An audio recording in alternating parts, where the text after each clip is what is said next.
pessoal! Então, tudo bem? Eu sou o professor Igor Elias, estou aqui diretamente nos estúdios do Prepara para a gente poder hoje fazer algumas questõezinhas do Senado Federal. Então, se esse é o concurso dos seus sonhos, atente-se, tá? Então, nós vamos fazer blocos de questões, né? Focado aqui nos conteúdos de saúde da mulher, saúde da criança e também de imunização. Vamos iniciar pelas questões de saúde da mulher. Então, temos aí prova de 2012, né? Ela diz assim: no âmbito da equipe de enfermagem, a coleta de material para colpocitologia oncótica pelo método de Papanicolau é privativa do enfermeiro, que deve estar dotado dos conhecimentos, competências e habilidades que garantam rigor técnico ao procedimento. As alternativas a seguir apresentam procedimentos adotados na coleta de material para a realização desse exame, à exceção de uma, assinale-a. Então vamos lá. Então ele está falando de Papanicolau, né, que é o exame preventivo do câncer de colo de útero, certo? E aí ele está se referindo à técnica, ok? Então o que a questão pede é técnica. Então vamos ler as sentenças e vamos ver o que não faz parte da técnica, ok? Que ele fala, à exceção de uma.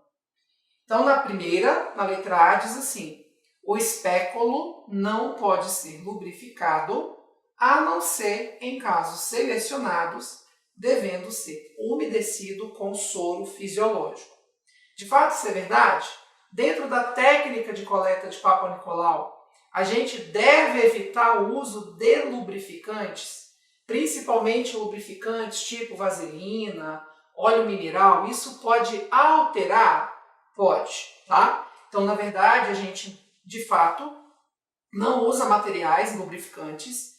Se, né, houver extrema necessidade, vamos imaginar uma paciente, né, mais idosa, que tem um processo de lubrificação da vagina reduzido. Então, isso pode realmente dificultar ou machucar um pouco na hora da coleta. Nestes casos, a gente pode umedecer com soro fisiológico, certo? Então, esse item está correto? Esse item está correto, tá? Então, o espéculo não é lubrificado, a não ser nessas situações em que a gente umedece o espéculo com soro. Então, esse está correto. Na letra B, ela diz assim: o material coletado deve ser imediatamente fixado com álcool a 96%, que é o álcool absoluto, ou fixador celular em gotas ou em spray. Então, depois que a gente faz a coleta, a gente passa na lâmina, né? E aí sim, a gente tem que fixar. Ou a gente coloca dentro do recipiente com álcool, nos serviços públicos, geralmente a gente não tem fixador em gota ou em spray, a gente usa o álcool mesmo, tá? Então, vem os potinhos de álcool, a gente tem que pegar essa lâmina e imediatamente colocar nessa solução alcoólica, certo? Então, tá correto? Tá correto também. Então, material coletado, imediatamente fixado com álcool a 96%. Ah, não é o 70%? Não, se você usar álcool a 70%, não vai fixar, vai lavar. Você vai acabar perdendo o material. Certo? Então, item também verdadeiro. Na letra C diz assim: o material coletado deve ser proveniente da ectocervix e da endocervix, e o esfregaço será feito na mesma face da região fosca em lâmina única. Então, geralmente, o que a gente faz? A gente passa a espátula de aire, colhe o material da ectocervix, depois passa a escovinha, colhe o material da endocervix. Esse material, ele é distribuído na mesma lâmina. Eu não uso uma lâmina para ecto e uma lâmina para endo. Ele está falando que é uma lâmina única. É na região da face da fosca. Por quê? Porque nessa região aqui, geralmente a gente faz a identificação, né, da paciente. Geralmente é desse lado aqui. Deixa eu colocar. Então, é a dona Maria Antônia Santos. Então, coloca iniciais. E aí, logo embaixo, a gente coloca também o quê? A data de nascimento, para identificar o registro, né? Porque vai que tenha outra Maria Antônia Santos, ok? Então a gente coloca lá 3 de maio do 5 de 78. Então, pronto. E aí a gente distribui esse material na lâmina. Então você pode tanto usar metadinha para ecto, metade para endo, ou também a gente pode usar assim, ó, divide a lâmina, né, no sentido transversal, e aí passa de um lado o material, por exemplo, da ecto, e do outro lado, não é do outro lado da lâmina, tá? É na outra, vamos dizer, na outra metade, a gente coloca o material da endocervice. Então é isso, o material deve ser proveniente da ecto e da endo, faz o esfregaço na mesma face da região fosca, que é a parte da lâmina, né? Vamos dizer, a face da lâmina em que a gente faz a identificação das iniciais do nome e data de nascimento da paciente, e isso é em lâmina única, ou seja, tudo correto. Então esse item também está totalmente verdadeiro. Vamos à próxima. Letra D. Em casos em que o álcool é usado como fixador, as lâminas devem ser transportadas em frasco específico e individual. Então, geralmente, como é que a gente faz? A gente tem lá o frasquinho, né? E aí, nesse frasquinho, a gente coloca a lâmina aqui dentro, certo? E aí a gente tampa, né? Esse frasco é tampado. E claro que é individual. Então, é um frasco específico. Por quê? Porque ele tem uma espécie de uma prateleira, né? Onde a gente encaixa essa lâmina direitinho. Então, é um frasco específico e é individual, ou seja, não posso colocar mais de uma lâmina dentro do frasco, tá? Então, esse item também, verdadeiro. E aí, nos sobrou a letra E. A raspagem na mucosa endocervical deve ser feita com a espátula de aire, em movimento rotativo de 180 graus, estendendo o material na lâmina com suave pressão. Então, o que está errado nesse item? Exatamente 180 graus. Por quê? Porque quando a gente faz a coleta, a gente encaixa a espátula de aire ali no colo e rotaciona 360 graus a espátula de aire, tá? E não 180 conforme está descrito aqui no item. Então, esse é o nosso exceto.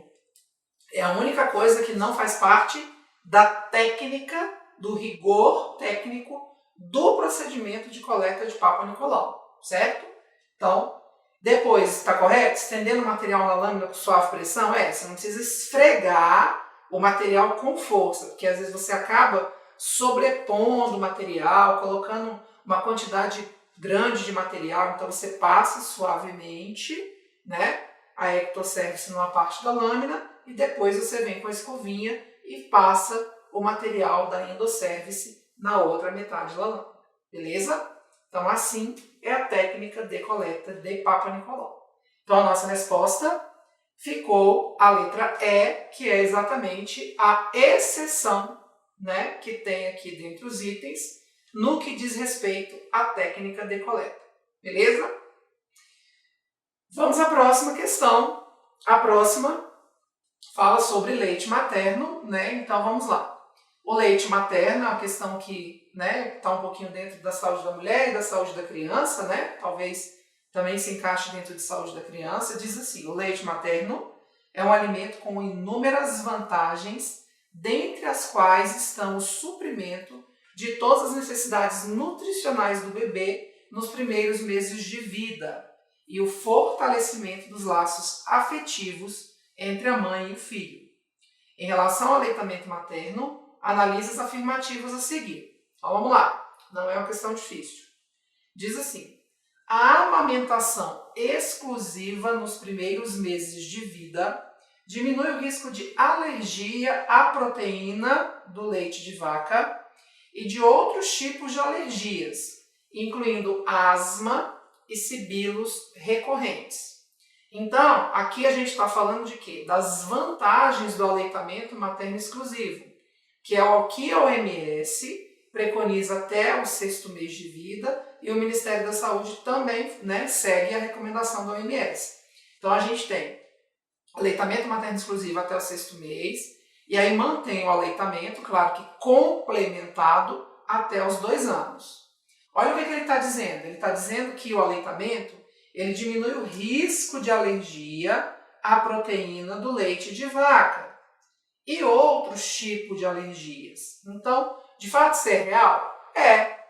Então, a gente tem inúmeras vantagens do aleitamento materno, né? Então, protege a criança contra infecções respiratórias, contra infecções do trato gastrointestinal, tem a questão do vínculo que já foi citado, tem essa questão da redução das alergias. Por quê? Porque a gente sabe que lá no colostro a gente tem anticorpos, né? E esses anticorpos, eles vão proteger o bebê ao longo desse momento que ele tem um sistema imunologicamente incompetente. E existem alguns benefícios do aleitamento materno, tanto para a mãe quanto para o bebê, a longo prazo. Então, esse é um fato, né? Então, se esse bebê ele tem aleitamento materno exclusivo, isso reduz a chance de, no futuro, ele ter menos alergias? Sim. Incluindo alergia a leite de vaca? Aí você fala, mas é estranho isso, Igor, de colocar essa história da proteína do leite de vaca. A gente não vai fazer uso da proteína do leite de vaca nesse primeiro momento de vida. Por quê? Porque a gente sabe que, de fato, né, o leite de vaca ele tem uma composição muito diferente. Ele é um leite adaptado, vamos dizer, ao bezerro, não é para a espécie humana. Então, se a pessoa fornece o leite de vaca a essa criança numa idade precoce em que ela ainda não está protegida, a chance dela desenvolver distúrbios do trato gastrointestinal, desenvolver alergias é muito maior. E com o aleitamento materno exclusivo, você oferece a proteção a esse bebê. Ah, mas ele vai beber leite de vaca? Vai, um dia vai, né?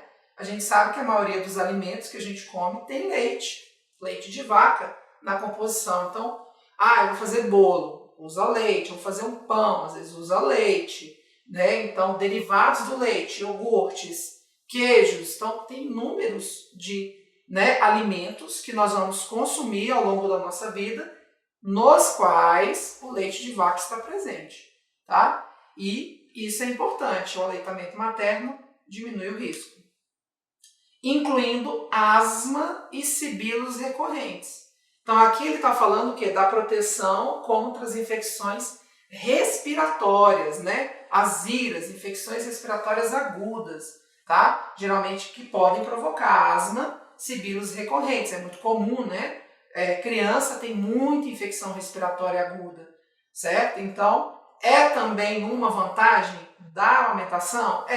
Se você pegar, por exemplo, o caderno 23, que ele é o caderno que fala exclusivamente sobre aleitamento materno e depois a complementação, né? Ou seja, a complementação do alimento, você vai ver isso. Tem várias páginas lá que falam dos estudos mostrando destes benefícios do aleitamento materno exclusivo até o 6º mês. E dentre eles estão esses que estão citados aqui no item, tá bom? Então esse item está correto? Corretíssimo. Na 2 diz assim, a concentração de gordura no leite aumenta no decorrer de uma mamada. Assim, o leite do final da mamada, chamado leite posterior, é mais rico em energia, calorias, e sacia melhor a criança. Isso também é uma orientação que a gente sempre fala para as mães. Não troca a mama, né, na mesma mamada. Por quê? Porque para o bebê poder pegar esse leite posterior, ele tem que sugar na mesma mama. Exatamente pelo fato de que é no final da mamada onde está essa quantidade maior de gordura. E é isso que deixa o bebê saciado. Então, se troca a mama, o que acontece? O bebê pega aquele leite anterior, né, o primeiro leite, que tem muita água, tem proteína, mas não tem gordura. E aí, se você não fornece esse leite do final da mamada, logo o bebê vai chorar. Fome, né? Exatamente pelo fato de que a gordura, que é o que mantém a saciedade desse bebê por um tempo maior, tá certo? Então isso também tá real? Tá correto? Corretíssimo, tá? Então a concentração de gordura aumenta no decorrer da mamada. Daí a importância de manter a mesma mama numa mamada. Então o bebê mama ali 30, 40 minutos, o tanto que ele desejar. Na próxima vez, ele vai para outra mama. Não pode trocar a mama, né?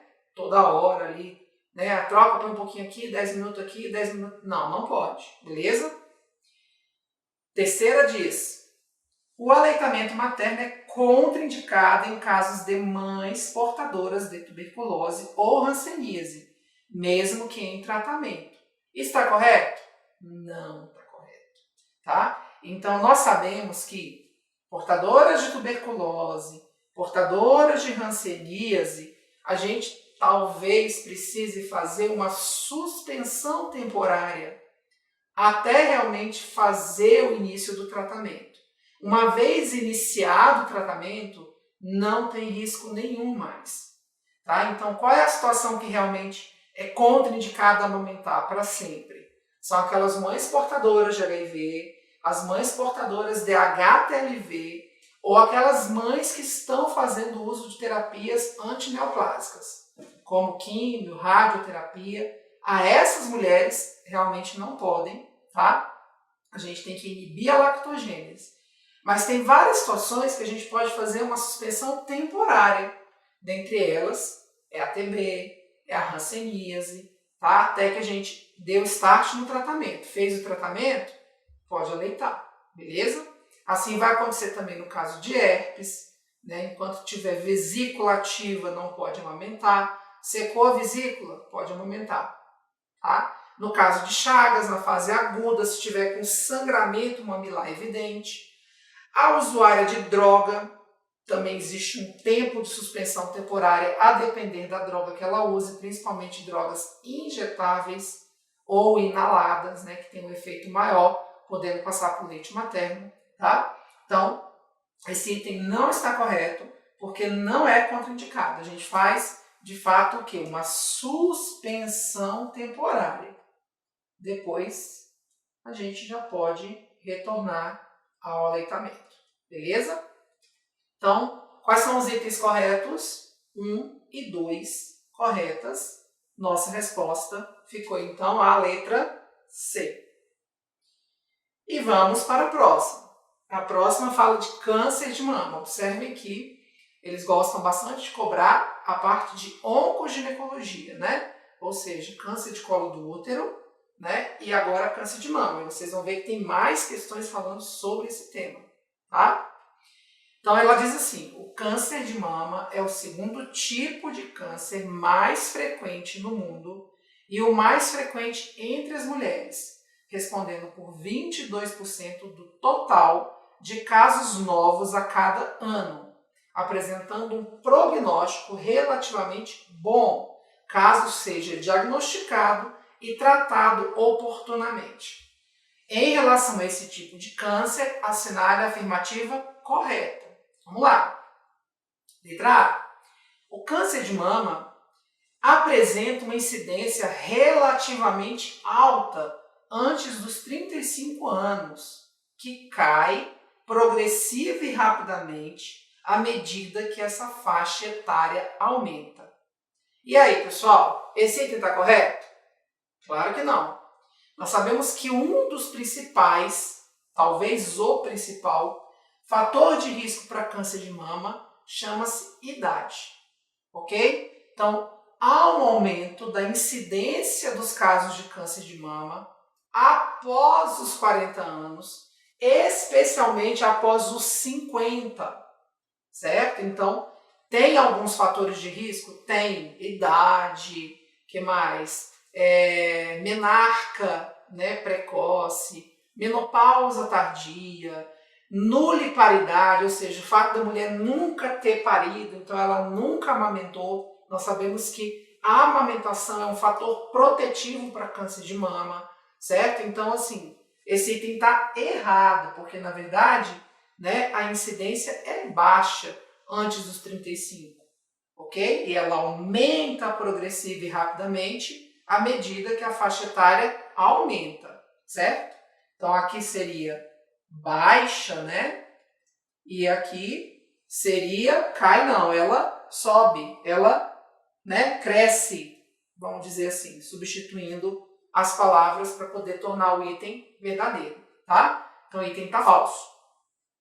Bem, na letra B, a gente tem o seguinte: evidências científicas sugerem que o autoexame das mamas não é suficiente para a detecção precoce e não contribui para a redução da mortalidade por esse tipo de câncer.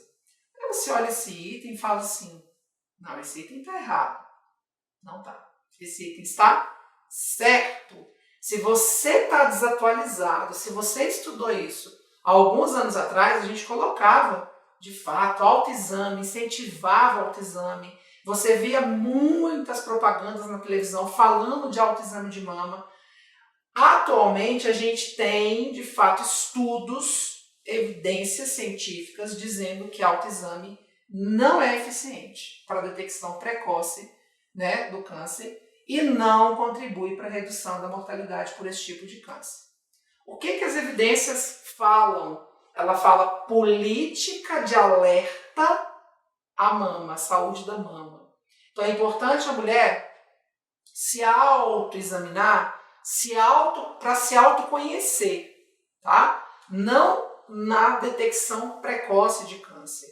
Então ela precisa se autoconhecer, precisa se autoexaminar para isso, certo? E ela precisa observar sinais clínicos, né? Por exemplo, de repente uma mancha avermelhada, ela palpou e sentiu algum caroço, algum nódulo que ela nunca tinha observado, ela observou que o aspecto da mama está diferente, tá? Aquele aspecto da pele que a gente chama de casca de laranja. Ela observou, por exemplo, algum tipo de alteração no mamilo, retração do mamilo, né? Ou de repente ela percebe que está exteriorizando alguma secreção diferente. Então isso é importante, tá? É a política de alerta, a atenção às mamas.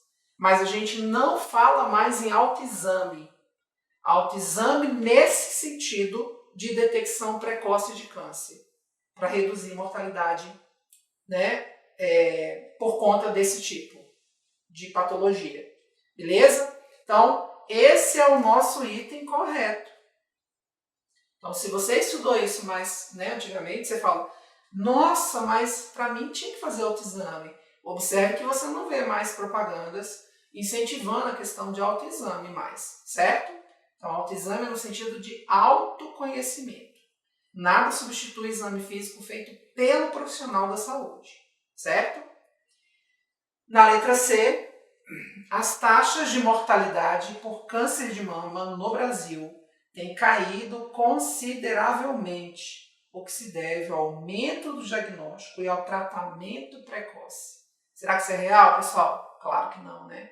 Então a gente vê que a taxa, ela não tem caído, a taxa ela tem o quê? Ela tem aumentado consideravelmente.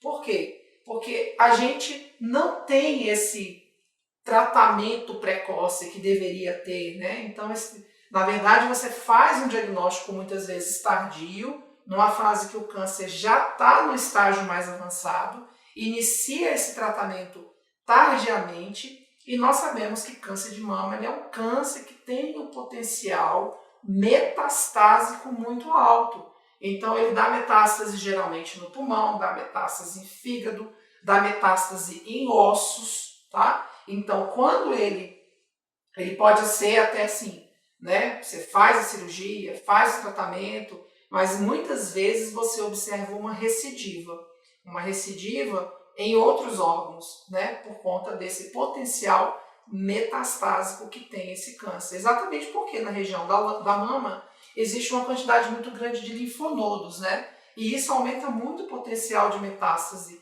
de um tumor, certo? Então, esse item está errado? Super errado, tá? Então, não está caindo, está aumentando. Por quê? Porque a gente faz diagnósticos e faz tratamentos tardiamente, já estágios em que o câncer se encontra no momento mais avançado. A letra D diz assim, isso é importante, cai muito em prova, a mamografia, como forma de detecção precoce do câncer de mama, deve ser realizada anualmente por mulheres entre 30 e 40 anos, não sendo recomendada após os 50. Olha que maluquice, né? Na verdade, a mamografia, ela está indicada a partir dos 50 anos. Então, como é que é, né, esse rastreamento? Então, a gente faz exame clínico da mama pelo profissional de saúde a partir dos 40 anos e faz a mamografia se houver uma alteração no exame clínico, tá? Então, a partir dos 40 anos, o exame clínico da mama, deixa eu colocar aqui, né? Ó, mais de 40 anos. Então, a gente faz exame clínico da mama anual, pelo profissional. E mamografia faz se exame clínico da mama tiver alterado. Aí precisa.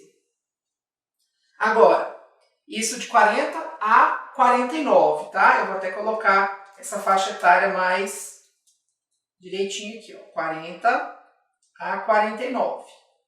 A partir dos 50, aí a gente faz exame clínico anual e mamografia de 2 em 2 anos. Certo? Então, essa é a orientação. E aí, a partir dos 50 até quanto, né? Vamos ser mais específicos. De 50 a 69 anos.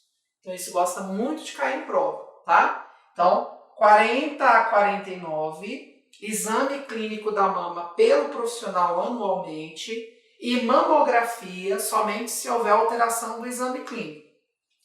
Já de 50 a 69 anos, faz exame clínico da mama pelo profissional anualmente e mamografia está indicada de 2 em 2 anos, ok? Bem, tem alguns casos que a gente fala que é aquela população de risco elevado, fator de risco elevado. São aquelas mulheres que apresentam, por exemplo, parentes numa linha de colateralidade de primeiro grau,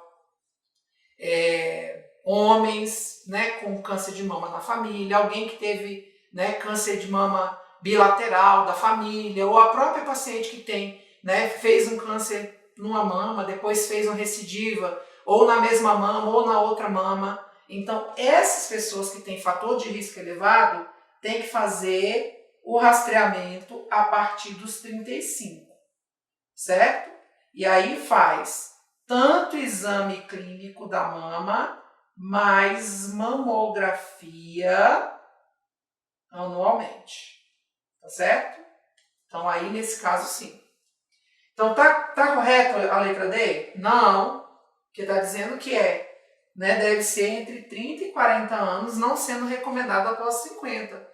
Pelo contrário, após os 50 que a gente tem indicação de mamografia, vamos dizer assim, rotineira, de 2 em 2 anos. Claro que se é uma paciente que tem alguma alteração no exame clínico, ou foi detectado algum nódulo, alguma coisa, o acompanhamento é diferente. A gente está falando na rotina, que é assim. Aí na letra L diz assim, a hereditariedade é o principal fator de risco para o câncer de mama, sendo responsável por cerca de 40% do total de casos. Aí a gente fica meio que induzido, né? Porque como tem essa coisa assim do fator de risco elevado que a gente colocou aqui, ó, né? Maior que 35 anos, faz exame clínico, mais mamografia, tem que ser de ano em ano, mas de fato a hereditariedade é um fator de risco muito importante, mas não é o principal. O principal é a idade, o principal está relacionado com hábito de vida, né? Sedentarismo, obesidade, ok? E a hereditariedade, ela representa somente 10% do total de casos, certo? Então é um fator importante? Mas representa aproximadamente 10% do total. Então esse item também está errado. Então a nossa resposta o gabarito da questão ficou a letra B de bola.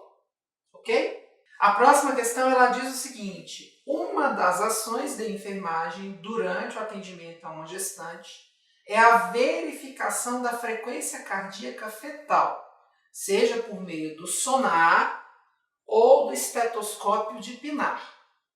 Essa frequência pode ser considerada normal quando está entre. Então, é só parâmetro de vitalidade fetal, tá? Então, ele está falando que aqui é pré-natal e a gente está fazendo a ausculta do batimento cardiofetal, ou com o sonar Doppler ou com o estetoscópio de Pinar, certo?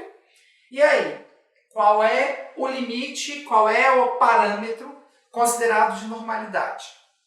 É entre 70 e 90, é entre 80 e 100, é entre 100 e 130, é entre 120 a 160 ou entre 140 a 180. Então, esse aqui você tem que saber, né? Ou sabe ou não sabe, não tem como a gente ficar, né, elucubrando muito, explicando muita coisa.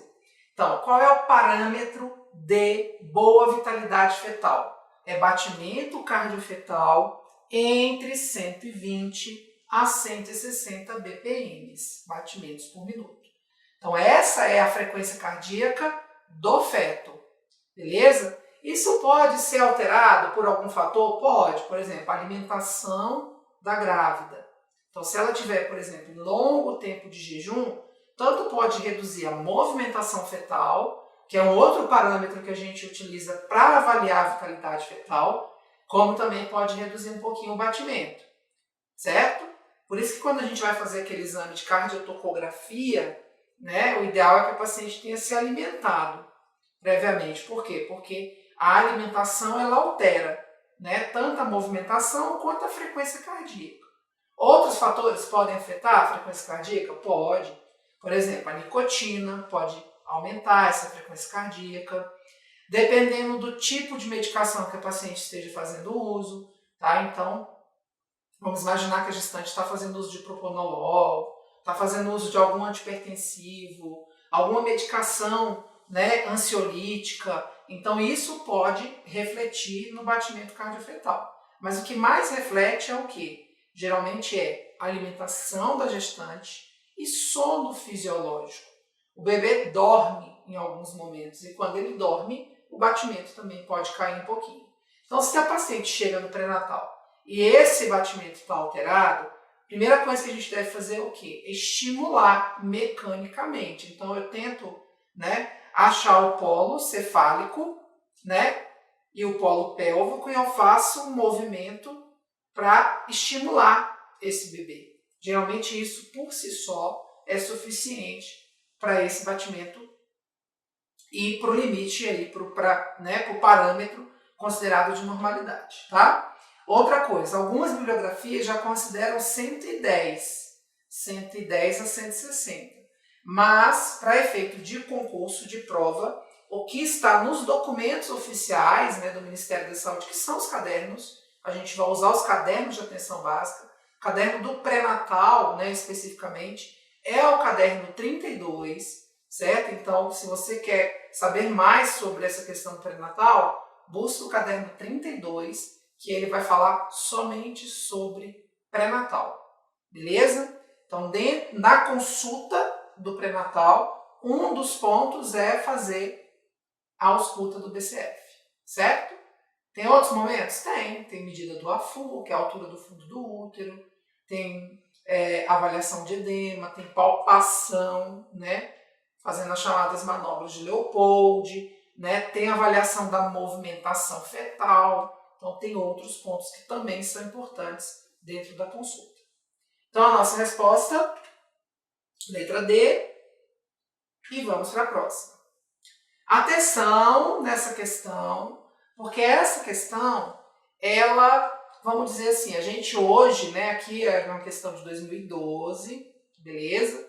Então a gente tem que estar muito atento, eu vou, né, falar dessa questão, mas vou falar para você como que deveria ser feito hoje, né? Por quê? Porque essa é uma questão que está falando de tétano neonatal. Então vamos ler o comando, que aí eu vou explorar um pouquinho isso com vocês. O tétano neonatal é uma doença grave, não transmissível e imunoprevenível, que acomete recém-nascidos geralmente na primeira semana de vida ou nos primeiros 15 dias. Uma das formas de prevenção é a vacinação da gestante durante o período pré-natal. Beleza.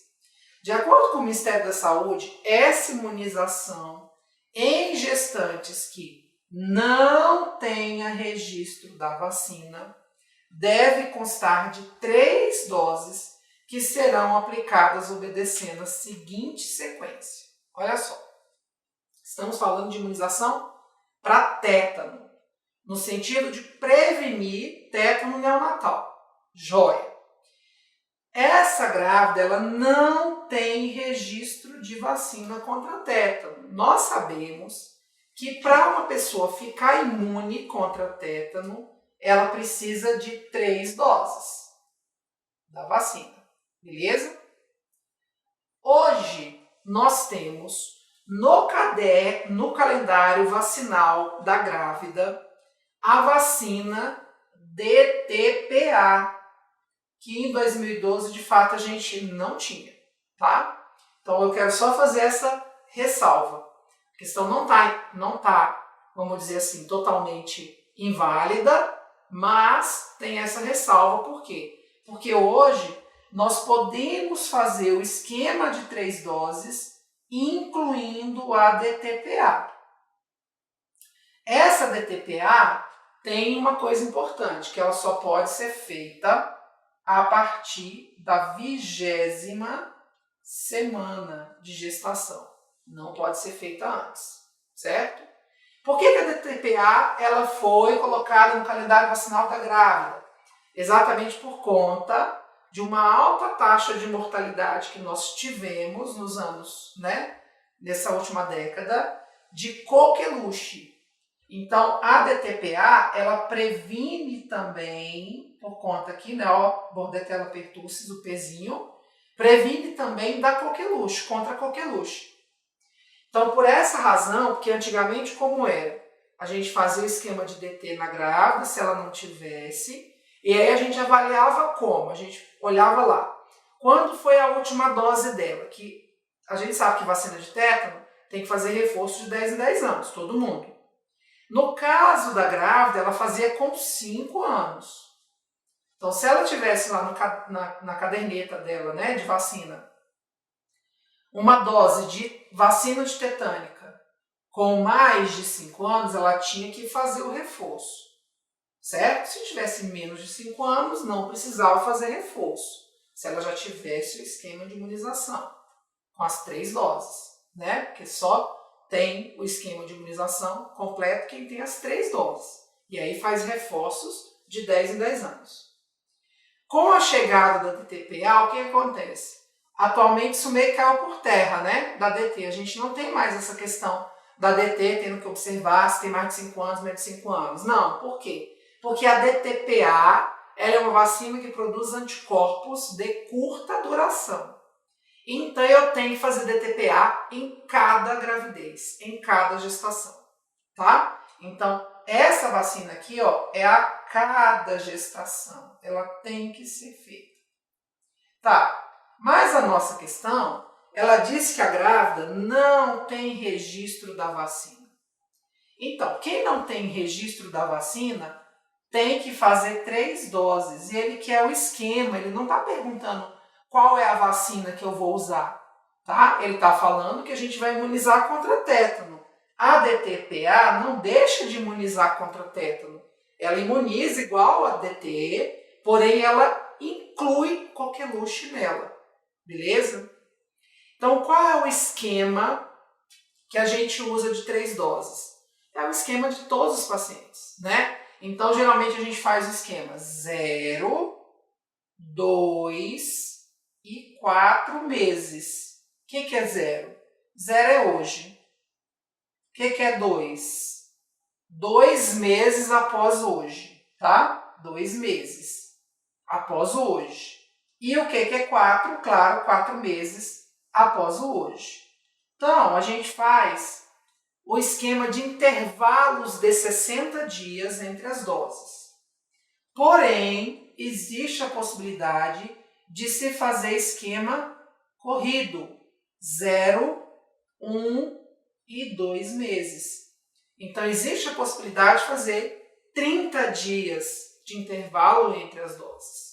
Tá? Então, preferencialmente 60, podendo ser feito com intervalo mínimo de 30.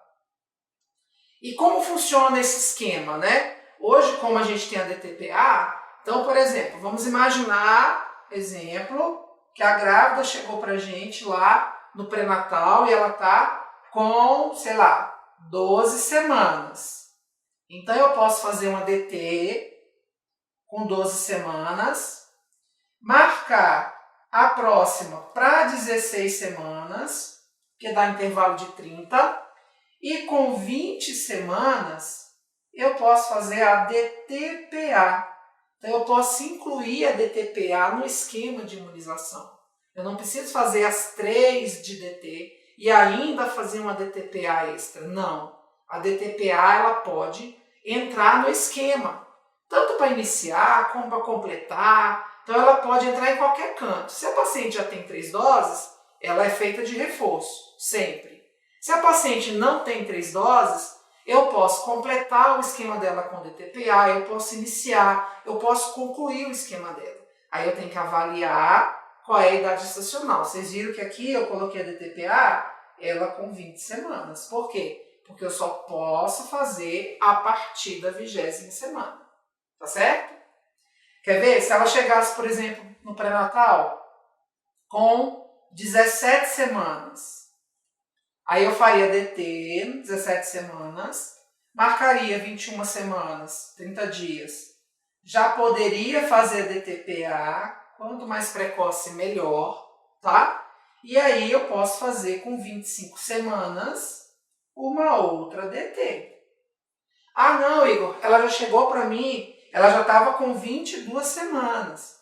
Então você já pode começar com DTPA e fazer 26 semanas e 30 semanas DT. Não tem problema.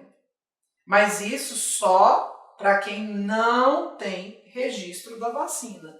Ou seja, para quem é considerado não imunizado. Nunca fez aquele esquema de 3 doses. Aí no caso da grávida, eu posso colocar nesse esquema a DTPA, porque hoje ela é uma vacina feita no calendário da grávida. Bem, visto isso, vamos ver o que a gente tem aí de itens, né, para considerar a resposta. Então, ó, primeira dose, precoce. Segunda dose, 30 a 60 dias após a primeira. E terceira dose, 60 dias após a segunda.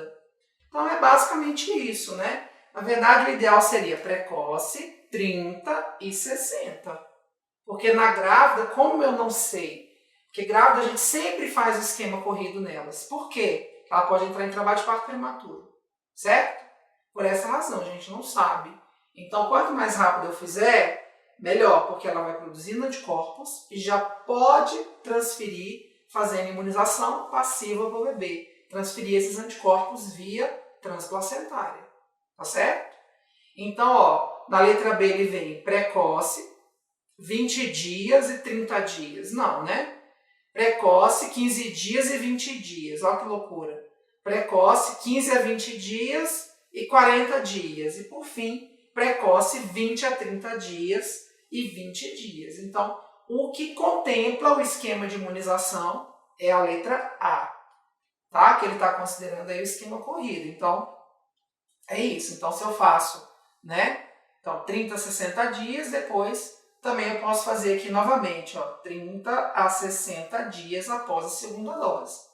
Se eu for fazer o esquema 0, 2 e 4, eu vou fazer de 60 em 60. Se eu for fazer o esquema corrido, 0, 1 e 2, eu vou fazer 30 e 30.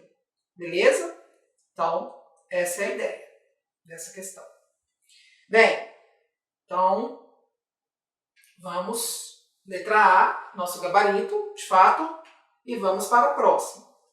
A próxima diz o seguinte: correlacione os níveis de prevenção apresentados na coluna da esquerda com os exemplos listados da coluna da direita. Então, níveis de prevenção, né? Que a gente fala. Níveis de prevenção, quais são eles? Nós temos prevenção primária, nível primário, vou colocar em número assim, né? Ó, prevenção primária, prevenção secundária, prevenção terciária, certo? Eu sempre costumo dizer, o que é prevenção primária? Eu não estou doente, não quero ficar.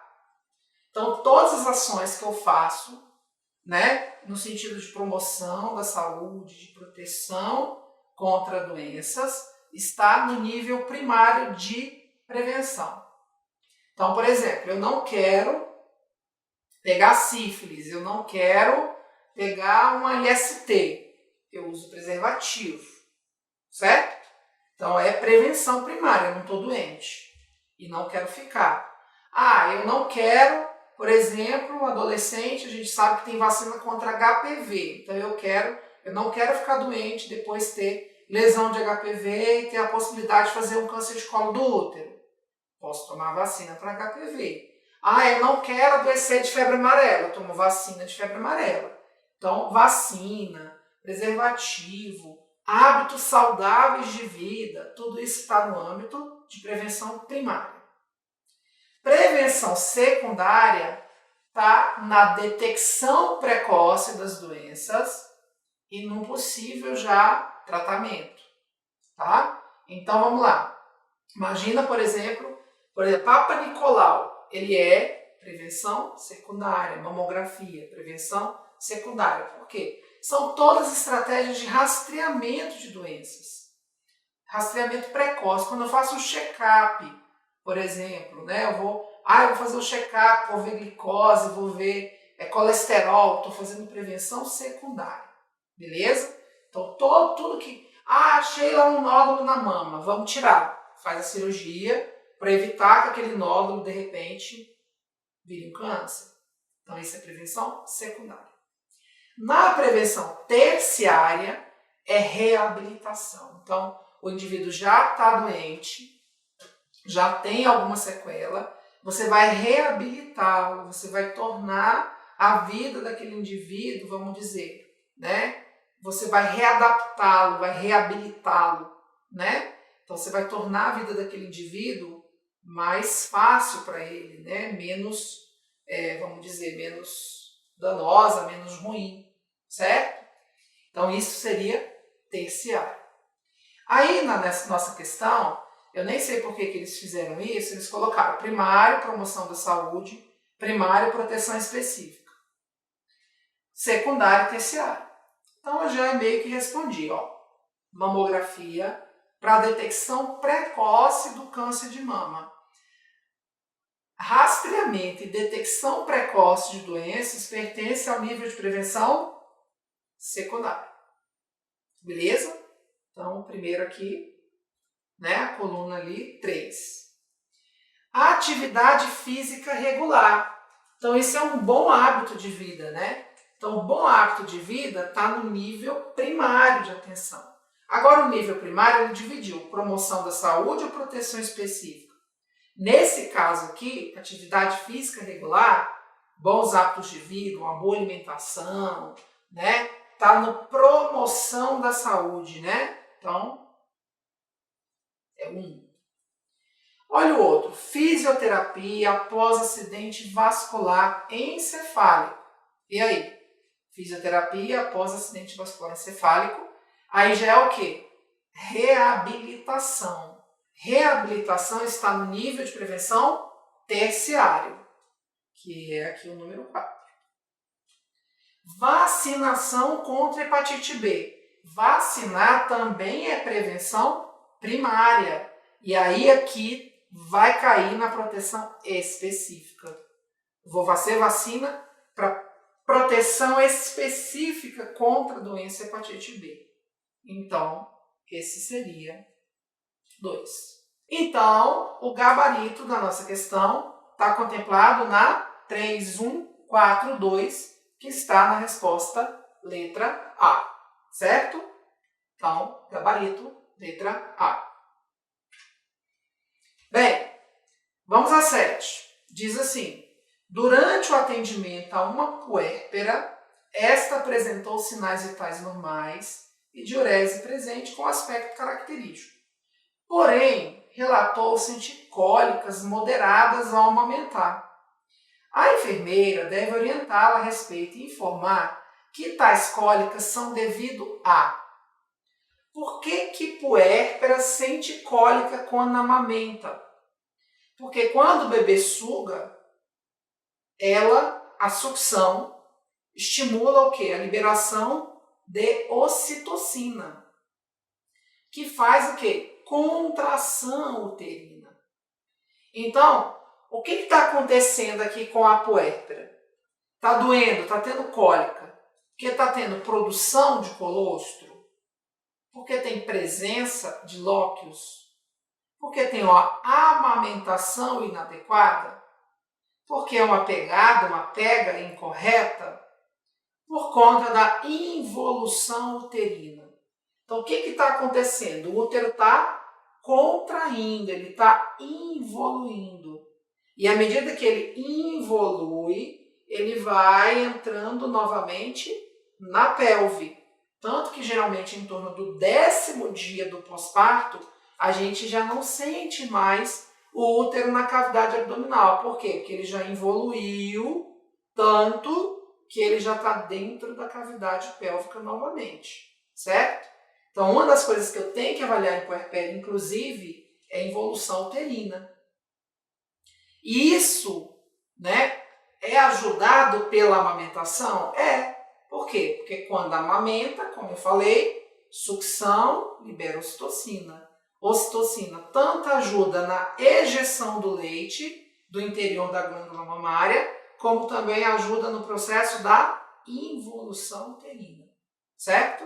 Então, de fato, as cólicas são devido à involução uterina. Se fosse uma pega incorreta, doeria o quê? O mamilo, né? Ela sentiria, né, relataria, reclamaria de dor no mamilo, não é dor cólica, tipo cólica moderada. Pode ter coágulo lá dentro? Pode, às vezes tem. No pós-parto imediato, às vezes a paciente sente um pouco mais de cólica, por quê? Porque tem coágulo dentro da cavidade uterina. Então, às vezes você precisa fazer uma expressão, né, fazer uma massagem, às vezes até uma remoção mecânica, tocando, né, tentando tirar esses coágulos que também reduz dor. Mas, de um modo geral, é a involução uterina mesmo que faz isso, certo? Por quê? Porque devido à liberação da ocitocina. Então, a resposta é a nossa letra E, involução uterina. Beleza? E a 8 diz assim, ó, novamente uma questão de câncer de colo do útero. No Brasil, a principal estratégia utilizada para a detecção precoce e rastreamento do câncer de colo do útero é a realização da coleta de material para exame citopatológico cérvico-vaginal e microflora, conhecido popularmente como exame preventivo do colo do útero ou exame de Papa Nicolau. De acordo com o Programa Nacional de Controle do Câncer do Colo do Útero, é assinale a opção correta no que se refere à realização do exame preventivo. Então vamos lá. Novamente, coleta, orientações de coleta.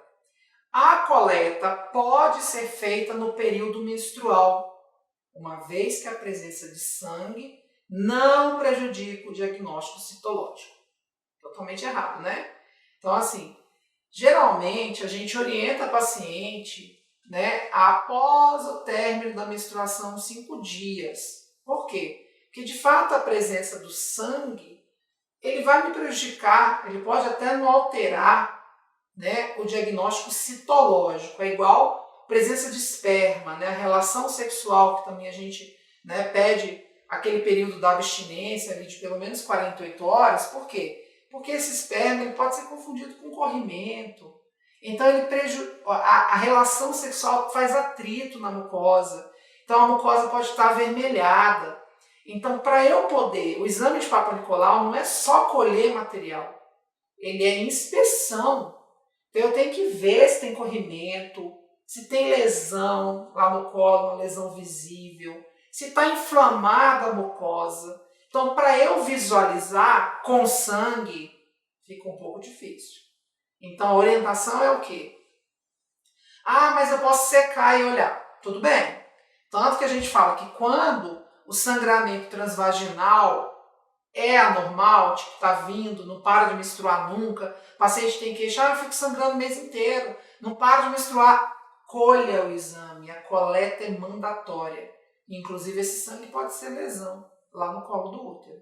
Mas, se eu puder evitar esse período menstrual, que é quando a gente tem um fluxo aumentado, a gente orienta a paciente a esperar ali, de repente, o 5º dia após o término do fluxo menstrual para fazer a coleta do exame. Por quê? Porque o sangue ele vai prejudicar a minha inspeção, o meu diagnóstico. Ok? Então, está errado. Letra B. Não pode ser realizada em qualquer período da gestação, principalmente no primeiro trimestre. Está totalmente contraindicada a partir do 7º mês. Pessoal, isso é mito. Isso é mito, ok? Então todo mundo morre de medo de grávida, né? Ah, não vou colher Papa Nicolau. Manda para o médico. Aqui enfermeiro não colhe Papa Nicolau de grávida. Por quê? Queria saber. Ah, porque pode romper a bolsa. Tá, você não precisa colher endosservis de grávida. Por quê? Porque na gravidez a gente tem uma exteriorização das células ectocérvicas. Então, se você passar só a espátula de Ayre, você já vai ter o material para fazer essa avaliação, tá? Não precisa fazer. Agora, dizer que está contraindicado, que não pode fazer, errado. A grávida pode fazer, não é um exame obrigatório, mas ele vai obedecer ao rastreamento normal de qualquer mulher. Então, se eu recebi aquela mulher no pré-natal, observei que ela não faz Papa Nicolau há algum tempo, né, que a gente vai falar desse tempo já já, a gente aproveita e colhe. É uma oportunidade, né, um exame complementar no pré-natal. Beleza? Então, errado. Letra C. Deve ser realizada em mulheres de 25 a 64 anos de idade, uma vez por ano, e após 2 exames anuais consecutivos negativos a cada 3 anos. Eles adoram cobrar essa periodicidade, tanto de câncer de colo do útero como de câncer de mama em prova. A gente falou lá do câncer de mama, né? Que é a partir de 40 anos, 40 a 49, 50 a 69, a partir dos 35 em algumas situações. E no caso do Papa Nicolau, é entre 25 a 64 anos. Exatamente conforme está aqui no nosso item. E aí eu colho 2 anos consecutivos, uma vez por ano. Se esses 2 exames anuais consecutivos deram negativos, eu posso espaçar para 3 anos. Essa, de fato, é a orientação mesmo. Então, esse é o nosso item correto? Esse é o nosso item correto. Ok? Certíssimo. Então, a periodização é essa, 25 a 64 anos, a faixa etária, desculpa, e a periodização é essa. 2 consecutivos negativos, periodiza de 3 em 3 anos. Certo? Letra D. As mulheres com condilomas e genital externa necessitam de coletas mais frequentes que as demais, com exceção das imunossuprimidas. Olha que maluquice, né? O item se contradiz. Tá? Geralmente, quem tem esse condiloma é HPV também.